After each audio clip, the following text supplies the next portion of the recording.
ಉಚ್ಚಾಟಿತ JDS ರಾಜ್ಯಾಧ್ಯಕ್ಷ ಇಬ್ರಾಹಿಂಗೆ court shock ಕೊಟ್ಟಿದೆ. CM Ibrahim JDS ಪಕ್ಷದ ಚಿಹ್ನೆಯನ್ನ ಬಳಸುವಂತಿಲ್ಲ, ಜೆಡಿಎಸ್ ಪಕ್ಷದ ಚಿಹ್ನೆ ಲೆಟರ್ ಹೆಡ್ ಬಳಕೆ ಮಾಡುವಂತಿಲ್ಲ. ಒಂದು ಪಕ್ಷದಿಂದ ಅಮಾನತಾಗಿದ್ದಾರೆ ಅಥವಾ ಉಚ್ಚಾಟನೆಗೆ ಒಳಗಾಗಿದ್ದಾರೆ ಅಂದ್ರೆ ಆ ಪಕ್ಷದಲ್ಲಿ ಅವರು ಇಲ್ಲ ಅಂತ. ಹಾಗಾಗಿ ಅವರು ರಾಜ್ಯಾಧ್ಯಕ್ಷರಾಗಿದ್ರು. ಆ ಸಂದರ್ಭದಲ್ಲಿ ರಾಜ್ಯಾಧ್ಯಕ್ಷರು ಈ ಡಿಸಿಷನ್ ಅನ್ನು ತಗೊಳ್ಬೇಕು. ಆದರೆ ರಾಷ್ಟ್ರಾಧ್ಯಕ್ಷರು ಇದ್ದಾರೆ, ದೇವೇಗೌಡರ ಮೂಲಕ ಈ ಒಂದು ನಿರ್ಧಾರವನ್ನು ತೆಗೆದುಕೊಳ್ಳಲಾಗಿತ್ತು. ಅವರನ್ನ ರಾಜ್ಯಾಧ್ಯಕ್ಷ ಸ್ಥಾನದಿಂದ ಜೊತೆಗೆ ಜೆಡಿಎಸ್ನಿಂದಲೇ ಉಚ್ಚಾಟನೆ ಮಾಡಲಾಗಿತ್ತು. ಹಾಗಾಗಿ ಅವರು ಜೆಡಿಎಸ್ನ ಪಕ್ಷದ ಚಿಹ್ನೆ ಆಗಲಿ ಲೆಟರ್ ಹೆಡ್ ಆಗಲಿ ಬಳಕೆ ಮಾಡುವ ಹಾಗಿಲ್ಲ.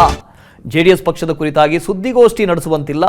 ಪಕ್ಷದ ಪದಾಧಿಕಾರಿಗಳನ್ನೂ ಕೂಡ ಅವರು ನೇಮಕ ಮಾಡುವ ಹಾಗಿಲ್ಲ. ಬೆಂಗಳೂರಿನ ಸಿಟಿ ಸಿವಿಲ್ ನ್ಯಾಯಾಲಯ ಈ ಆದೇಶವನ್ನು ಹೊರಡಿಸಿದೆ. ಅದರ ಜೊತೆಗೆ ಈಗಾಗಲೇ ನೂತನ ರಾಜ್ಯಾಧ್ಯಕ್ಷರಾಗಿ ಹಂಗಾಮಿ ರಾಜ್ಯಾಧ್ಯಕ್ಷರಾಗಿ ಎಚ್ ಡಿ ಕುಮಾರಸ್ವಾಮಿ ಅವರು ನೇಮಕ ಆಗಿದ್ದಾರೆ. ಹಾಗಾಗಿ ಈ ಹಿಂದೆ ಇದ್ದಂಥ ರಾಜ್ಯಾಧ್ಯಕ್ಷ ಇಬ್ರಾಹಿಂ ಅವರಿಗೆ ಅಲ್ಲಿ ಯಾವುದೇ ರೀತಿಯಲ್ಲೂ ಕೂಡ ಆಡಳಿತಾತ್ಮಕ ಅಧಿಕಾರ ಇರುವುದಿಲ್ಲ. ಅನುಕ್ಷಣದ ಸುದ್ದಿಗಳಿಗಾಗಿ ವಿಸ್ತಾರ ನ್ಯೂಸ್ ಯೂಟ್ಯೂಬ್ ಚಾನೆಲ್ ಸಬ್ಸ್ಕ್ರೈಬ್ ಮಾಡಿ. ಹೊಸ ಸುದ್ದಿಗಳ ನೋಟಿಫಿಕೇಶನ್ಗಾಗಿ ಬೆಲ್ ಐಕಾನ್ ಕ್ಲಿಕ್ ಮಾಡಿ. ಲೇಟೆಸ್ಟ್ ಅಪ್ಡೇಟ್ಸ್ಗಾಗಿ www.vistaranews.com ವೆಬ್ಸೈಟ್ಗೆ ವಿಸಿಟ್ ಮಾಡಿ. ಅಂಗೈಯಲ್ಲೇ ಜಗತ್ತಿನ ಸುದ್ದಿ ತಿಳಿಯಲು ವಿಸ್ತಾರ ನ್ಯೂಸ್ ಕನ್ನಡ ಆಪ್ ಡೌನ್ಲೋಡ್ ಮಾಡಿ.